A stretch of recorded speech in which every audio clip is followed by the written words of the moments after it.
Hey, it's John and Mike, brew-dudes.com. We're outside, but keeping safe. Low risk of infecting each other with COVID-19. We're continuing our series of swapping homebrews. Yes, that's another probably risk factor, but that's gonna be fun. This is coming from Brent in Missouri. He sent us two beers. One was a Saison-y thing, and then the other one was a cream ale. Because we've done cream ales, we had a short discussion and said, hey, why don't we drink his cream ale and give him some feedback, because that's a style that I know Mike is well versed in, and I think that any kind of feedback he can give on that style to Brent will be helpful. So just a little bit of information. These are his first and second all grain batches. Okay. So the second one is the cream ale, which we're about to enjoy. He brewed this on, or at least pitched the yeast on April 3rd of 2020. The grain bill is simple 8 pounds of US pills and 3 pounds of flake corn. For hops, 3/4 of an ounce of Liberty at 60 minutes. Oh yeah, somebody's been paying attention. And then 3/4 of an ounce of Liberty at flame out. Yes. It didn't give me a starting gravity, but the final gravity was 1011 on April 7th. He cold crashed and then bottled. So that's what we got. Not a lot of information, but that's fine. I think we have enough to go on to, I think that, he pitched US 05. Awesome. Did you say 3 pounds of corn? 3 pounds of corn. Holy cow, awesome. 8 pounds of pills. Wow, tremendous. And 3 pounds of pills. Well, first things first, just for the camera at home, I mean, we pour it like a minute before we start shooting, but head retention, tremendous. For second time brewing, that's all grain, that's great.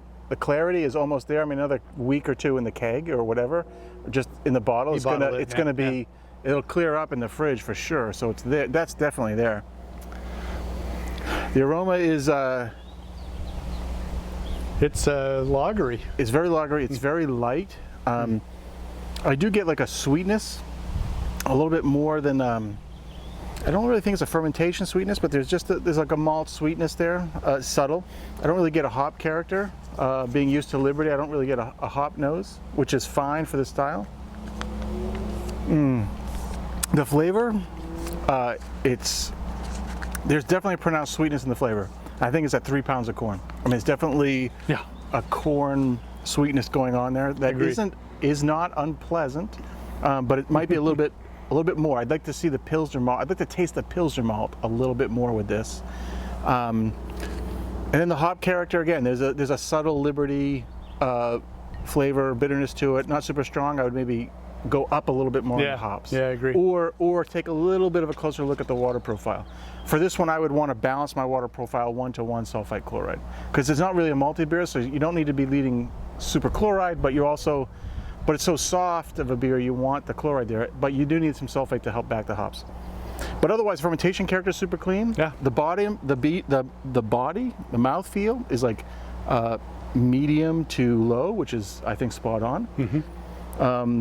I would drink 7 or 8 of these without a problem. No problem. Despite the comments that I'm just trying to offer what I taste. So for him, I'm guessing this was a 5-gallon batch, just based on the grain bill and the amounts there. What would you do? I think there is a strong corn flavor profile to it. What tip would you give him on just the quantities? I would just more base malt, and I would drop down to, I'd cut that corn in half, maybe even down to 1. If your batch size, meaning end of boil, this is how I guess it. If the batch size is 5 gallons or even 5.5 in the kettle, getting down to 1 pound, 1.25 pounds of corn is totally fine. I mean, the corn is really there to lift and make it light. Yep. Right? So a little corn, sometimes I put a little sugar in there too to make it crisp, if I'm going for something super crisp. But just back the corn out a little bit. Yeah. And add more Pilsner malt, and you'll pick up a little bit more of that Pilsner character. If that doesn't do it for you, maybe because of your water chemistry, a little bit of Carapils or something might help support that thing going on and make it taste a little bit more Pilsnery. Got it. A little bit more on the body, but I wouldn't want to push it past where it is medium body-wise. It's medium to light right now. I wouldn't want to go more than that. So. And would you double the amount of hops, put it at the 60-minute mark? Yeah, I would definitely focus on that 60-minute, just so that there is a balancing force there. Some of that sweetness might fade into the background if I was getting a little bit more Liberty punch, right? Yep. Or just any hop punch, really. True. You could go, I know you hate it when I talk about this stuff, but you could even go with like a Warrior or Magnum to bitter and then Liberty the rest of the way through it, and no one would be the wiser. Nobody would be, no. Not at all. But, you know, for the second all-grain batch that he brewed, I mean, you're off to a great career. Absolutely, very good, very good. And I think that he said this is like the 1920th fermentation. It's like probably 20th or so overall fermentation. Yep. So that's pretty good too. So in terms of batches, that's pretty good as well. It's stupendous. It's great. So, all right, Brent from Missouri, good stuff. Thanks for shipping it off to us. If you'd like to share some beer with us, certainly we're open to it, even in these COVID days. This is exchange number 39, so it'd be nice to get to a round number 40. So if you'd like to, you can 50. Send your beers in. let's bring it up to a half century.